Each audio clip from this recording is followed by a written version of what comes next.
All right, so let's talk a little bit about quotations for this second paper.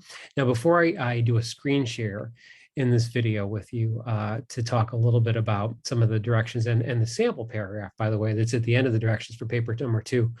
Let me just briefly sum up some other suggestions for this essay as you're finishing it up to turn in. First thing, remember to do is, of course, to read the directions for the paper. And when I say the directions, read all of them. So especially for this one, because you're using more quotations in this second paper. We're using the MLA format and works cited as we did in paper number 1. So if you had any errors on that, or if you forgot to include the works cited in the first paper, make sure to do that for this one. And I would have made a note for that in my comments on paper number 1. So make sure you go through the directions. In fact, again, in a couple of minutes, I'm going to actually talk a little bit about the sample paragraph that's at the end of this sheet of directions for paper number 2. And I'm just going to draw your attention to some reminders in terms of how to incorporate quotations into your papers, which we're going to keep doing. So every other paper that we do from now until December is going to have use of quotations and works cited, just as these first 2 papers had, but we'll keep incorporating more of the responses to the readings that you're doing. And you've probably already noticed that with this paper, you're responding more directly to Sontag in this paper than you did to Mike Rose in the first paper, where he was just sort of a way to bring the paper to a close. So make sure to read the directions. Now, the other thing to make sure that you do as you're finishing up this paper, read over my comments from paper number 1. And this is something I'm going to keep saying as we keep going forward into the rest of the semester. Every paper that we do builds on the one that came before it. So they're all essential. So you can't skip a paper and really be doing the full class, because every one of these papers sort of fits together into a larger practice as you get more skills as a writer. And so the way, as you probably noticed from having gotten your first papers back, what I try to do is to pinpoint issues that I think may have come up in the paper that I was reading, and I've given you suggestions for things to work on as you go into the next paper. So please make sure you read my comments on the paper, the other papers that you got back, to see what you might need to work on. And that could be something like sentence structure. Maybe you had a lot of run-on sentences in the first paper and you need to be careful of that editing. Maybe you had paragraphs that were a little bit too long and didn't have identifiable topic sentences, so I wasn't clear exactly what the paragraph was trying to express. You may have needed a stronger thesis or stronger supporting examples. So really think about that. Don't think of each one of these papers as being in isolation, because from my perspective and the way that I teach the class, they're all linked together, even not just in terms of their themes, although, as I said in the last video, the themes match up, especially with these first 2 papers in writing about issues of family and family connectedness in the first paper through work, in the second paper through photography, but also in terms of the skills. I want you to keep thinking about every 2 weeks when you're doing one of these papers, what new skills you need to develop or what you need to fine tune a little bit. Some students over the years have asked me, well, how do I learn how to become a good writer, a solid writer? And I always say there's really no easy answer to that other than to practice and to spend as much time as you have in working on the essays if you really want to improve and strengthen some of your skills. Because like anything else, playing a musical instrument, being an athlete, any job you might do, it just takes more time and more experience to get stronger. And that's how I learned to write. I mean, I had plenty of good professors, but I did a lot of writing on my own as well in order to sharpen my skills.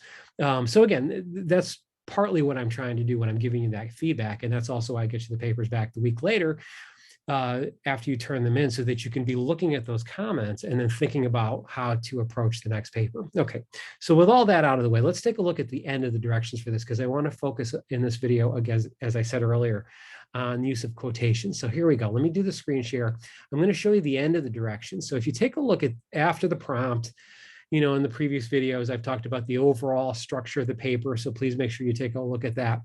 And you'll remember that you need at least 2 quotations from Susan Sontag in this essay. The quotations that you pick should relate to the type of photograph that you're writing about. So again, if you're doing topic number 1, she writes about family photos on pages 8 and 9. If you're writing about vacation photos, bottom of page 9, top of page 10, that's where she's writing about her ideas on why people take so many photos when they're on vacation. And then if you're doing topic 3 with the news photograph, that's all at the end of the essay. So again, you're not responsible for summarizing the entire essay for this paper, because you're using specific parts of it depending on which of the prompts you selected. Okay, and each one of you is going to be doing a different one. And usually with these papers, I get a pretty equal number of people doing every one of the topics. Nobody ever picks just number 1 or number 2 or number 3. I usually have a pretty evenly balanced selection of papers, which is fun for me. I get to read, about different kinds of photographs. I get to learn, different things. I get to see different perspectives that you have on Sontag's ideas. But here's the question. So how do we incorporate these quotations? So let me give you some quick pointers and suggestions. These are already on the directions. If you take a look after the prompt and after all the other information about how to format the paper and the font and everything else, this section on modern language association format is very important, particularly for those of you that are going to be taking English 102 next semester, those of you that are taking other classes this semester where you have to write papers. Always be aware of the citation format that the professor wants. Now, different classes use different types of citations. For English and humanities and literature, we use modern language association. That's an association of college professors who, every few years get together and make up these rules. They're the same rules I have to follow for citing material when I'm writing an article. And that's why we use them for our classes. Now, keep in mind, for a sociology class, a history class, for education, psychology, any of those kind of social science classes, they typically use what's called APA format, American Psychology Association. It looks a little bit like MLA, slight differences. Some history classes will use footnote, which is also called the Chicago Manual style. I'm not going to get into those other types, but what I would definitely recommend for your other classes is always ask the professor. Anytime you have a paper where you have to use sources, it's important to be aware of what type of format the professor wants. So again, in our case, in our class, we're using MLA, and because that's what we use in English. And again, and I use it too when I'm writing the book I had that came out this summer. All MLA formatted, okay, because that's what we went with, because it was a book done by a bunch of English professors, okay? So the next question then is, what does MLA format look like? So here's where the rules get a little bit more involved. I've tried to simplify them for you as much as possible, because my main goal with this is to make sure that you're citing your sources. So let me also stress here, do not take any quotations from sources and then not cite them. That's plagiarism, which means you'll fail the paper, and you could potentially fail the class if you're doing that. It's cheating. So you can't take giant portions of your paper from other sources. You can't take giant passages from Sontag and not cite them. You can't take giant passages about Sontag, and suddenly incorporate them into your paper, because then it's not your paper. And I'm not interested in reading that, because I want to read your writing, not what you found online. That's also why you probably notice for this paper, and you'll notice this for the ones we do going forward, I always mention that I want you to just use the source that I mentioned. So in this case, you're using the Susan Sontag piece to quote from for this paper. Okay, not any other sources on Sontag. I don't need any other analysis of her. I don't need any other biography on her. I just want to know what you think of her, and then I want you to analyze your photograph. So in the first part of this paper, as I said in the previous video from last week, you've got to have at least 2 paragraphs on your 2 quotations. So how do you do that? Well, here's a very short, simple, maybe overly simple sample paragraph for incorporating a quotation. So if you look at this sample, here's what it says. In her essay on photography, Susan Sontag begins with a discussion of what she describes as the magical qualities of still images. Although she wrote this essay in the 1970s, many of the points she makes are still relevant today in the age of digital cameras and smartphones. So you'll notice, if you imagine this as being a body paragraph of this paper, which is what it is, I base this on other student paragraphs I've read over the years for this topic. Never start the paragraph with a quotation, because if you do that, you're not going to have any transition from the previous paragraph.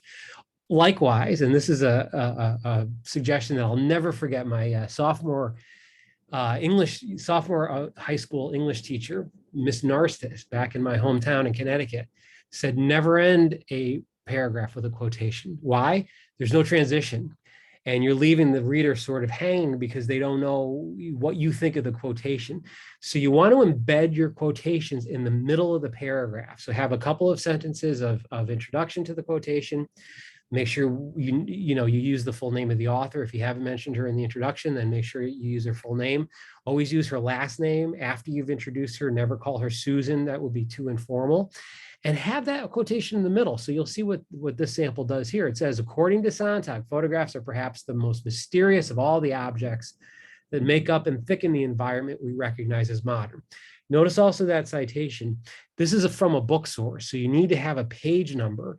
The last paper that we did was electronic. It was from an electronic source, so you were using Mike Rose. There were no page numbers for that, and that's why you'll notice if you put in a page number from, maybe if you printed out Mike Rose, I removed that because it technically doesn't have any page numbers. This one does though, so remember, always put in the page number that the citation came from, and that's here at the end of the sentence. So you'll notice a couple of things too. Even introducing this, you say according to Sontag. Don't just start the sentence with the quotation, embed it into the paragraph so that it flows with the rest of the paragraph. And then always have your citation at the end. You notice in MLA too, the period always goes at the end of the sentence. There aren't two periods. It moves to the end. That's just the way the rules work. Why is that? I've never been on the MLA committee that decides these rules, so I just follow them just like you. So you'll notice period comes at the end of the sentence. Then in the second half of your paragraph, when you're discussing one of these quotations, give me some interpretation. What did you think of that quotation? Why did you select it? How does it relate to the photograph you're writing about? It says here she suggests that our current society is filled with so many images that the atmosphere is thick. While there may not be a way to escape from all of this media, especially in the digital age we live in now, Sontag suggests that we might analyze more carefully the world that we live in by understanding the history and meaning of these images. So you'll notice paragraphs that are using quotations basically have a three-part structure. And this is an easy way to remember how to use quotations for other classes when you need to do this. And what I've done here at the bottom is broken it down. So I've given you the sample paragraph and I've said, remember, first of all, introduce the quotation after you've come out of the transition sentences. Then in the middle of the paragraph, cite it. Introduce the quotation itself, cite it, and then briefly explain it. Okay, so these are basically the three things you're responsible for when using quotations. Introduce it, briefly explain it, and analyze the quotation, and make sure you've cited your source correctly. Now, for this paper, if you're doing topics number 1 or number 2, I've given you the works cited again. So you should just cut and paste this. Don't try to make up the works cited. The last paper had some people that were writing bibliography and sources and references. Those are from other forms of citation. In MLA, this is all you have to write for a source like this. Last name of the author, first name, the name of the book that I took this short article from, the name of the publisher, and then the date it was published. So I've already given you that information. That's all you have to put after your final paragraph of the paper. So make sure you do that, because anytime you're quoting something and incorporating it, you got to have the work cited at the end of the paper. All right. Now, remember, if you're doing topic 3, you would have not just Sontag, but you would also have the article that you used where you found the news photograph that you were using. And I've just given you this sample here. If I were writing a paper on this article, let me click on it. Hopefully the paywall is not up. I have a subscription anyway to the New York Times, so I should be able to open this. So if I were writing about this news article, which was from last fall, I remember reading this, and it was about different musicians in Belarus and how they were coming back. They had been suppressed, weren't able to make music, and now they were coming back. This was as of last fall. I thought this photo was really interesting because I play a Stratocaster. I love those guitars. And if you could see the rest of my office here, you would see I have some more stuff like this, other guitars and recording equipment that my wife and I use when we're making music, keyboards and things like that. And so I just related to this photograph. And so I thought to myself, wow, if I were writing this paper and I were doing topic number 3, I'd want to write about this. I'd want to write about what this photo is showing, this persistence of someone making music, even under terrible conditions where the state itself is not allowing him to do it. And so if I were writing about this, to go back to our directions, I would have to make sure to also cite the article. So I've shown you how to do that here. So if you are doing topic number 3 and you have any questions on how to do your citation for the article you use to find a news photograph, just ask me. You send me an email and I'll be happy to help you with that if you have any trouble with formatting. You're also welcome to go to the OWL website at Purdue University. Let me show you that real quick. Let me see here if I can, let me open up another browser window from right here, and I'll show you. If you go to the OWL at Purdue, this is a great resource. I use this all the time, because I have handbooks that show me these references. But I'll tell you something, if you're writing an article, you're writing a paper, and you can't remember quite how to cite something, if you go to the Purdue website, the Purdue Writing Lab, the online writing lab, it's called the OWL. It's been around for years and years. It has a lot of different style guides. So we're using MLA. If you're ever stuck and, you can't get a hold of me, or it's, 3 a.m. and I'm asleep and you're working on your paper and I'm not available to answer your email till the next morning, go to this website. There's a lot of information. I use this all the time when I don't remember how to format things in MLA style. Everything you would need to know is here. It's actually more than you would need for this class, but it's a good resource, not just for MLA, but you'll notice all the other styles you would ever use in a college class. There's APA, Chicago style, which are the two other most commonly used ones for most college papers. They're here. It's a great resource. I definitely recommend it. And even going forward for your other classes, I highly recommend this website. It's been around for a long time. And as I said, I use this all the time when I can't remember how to cite something, what the format looks like, because it's not possible to remember all these formatting issues unless you're some sort of genius, I guess. I don't have that kind of memory. So if you're like me and you need reminders, this is a great website to go to. So let me stop the screen share here. Before I do, though, again, all these directions are here for you. So I know it looks like it's long, but it's there to help you. So take a look at it. Let me know if you have any questions. Again, as we get into paper 3 and paper 4, we're going to be using even more quotations. So this is still practice, but do the best you can. And let me know if you have any questions. Now, just to sum up, again, the next paper that we're going to do, we're going to add a third quotation. You're going to have more options in terms of incorporating material. So remember with this paper, just some last minute reminders.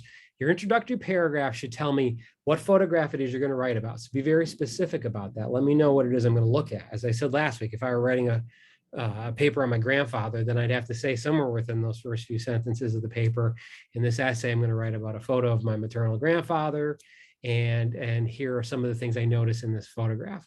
If I were writing about a friend or family member that thankfully is still with us, I would say, well, I'm writing about my my old bass player, Tris. This is the name of one of my best friends who I played in bands with for years. And I would say, here's a great photo of us playing at CBGB in New York in 1997, which we did. And it was a great show, by the way. If you know that old punk club in New York that's no longer around, we played a great show there in the late 90s. Maybe I'd show a photograph of that and write about it, but I'd need to identify the photograph in the first paragraph. And I'd also need to mention what I'm going to say about Sontag, because she's part of your response in this paper. So that's your first paragraph. Then your first 2 body paragraphs are about Sontag, quick summary, quotations from her, and tell me, what you think of her. You can certainly disagree with Sontag if you want to. You don't have to agree with every point that she makes. I certainly don't. I have to say, I don't agree with everything she writes. And that's fine. That sometimes makes for a more interesting paper when you're disagreeing with the person you're responding to. And then the second half of the paper, as I said, at least 2 paragraphs where you tell me what's in the photo. Be as descriptive as you can. You'll notice in your first paper, as I mentioned to a lot of you, that I really, really like the descriptions that you were giving me of the jobs you were writing about. Do more of that. This is an even more descriptive paper in the second half. You can tell me what you see in those photos, what's funny about them, what's moving about them, what's interesting, anything in those paragraphs. Be descriptive. Look, just look at what you see in front of you, and then see how you can translate what you're seeing to words. That's, I think, the most fun part of this paper are those descriptions. And then one last suggestion, in your final paragraph, remember, this one, you got to strike a balance. You still have to sum up your reflections on this photograph that you wrote about, but you still got to give me some final summary of, or not summary, maybe that's not a good word, a final reflection on Sontag. What did you think of her? Did it make you look at photographs differently? I mean, when you take your next photograph on your phone somewhere, will you be thinking of it a little bit differently because you read this article? How did it make you think differently about news photographs or family photos or vacation photos? So as always, the ending paragraph sums up the ideas of the rest of the paper or the article or whatever it is that you're writing. Or if you're writing a book, that last chapter or epilogue has to sum up the book itself. So those are some other suggestions. Please let me know if you have any questions. I look forward to reading these papers. And next up, we'll have paper 3, where you can have more options of things to write about, and we'll be incorporating more quotations. So again, we're going to build on this paper for paper number 3. All right. So again, send me an email with any questions, and I'll talk to you later. Bye.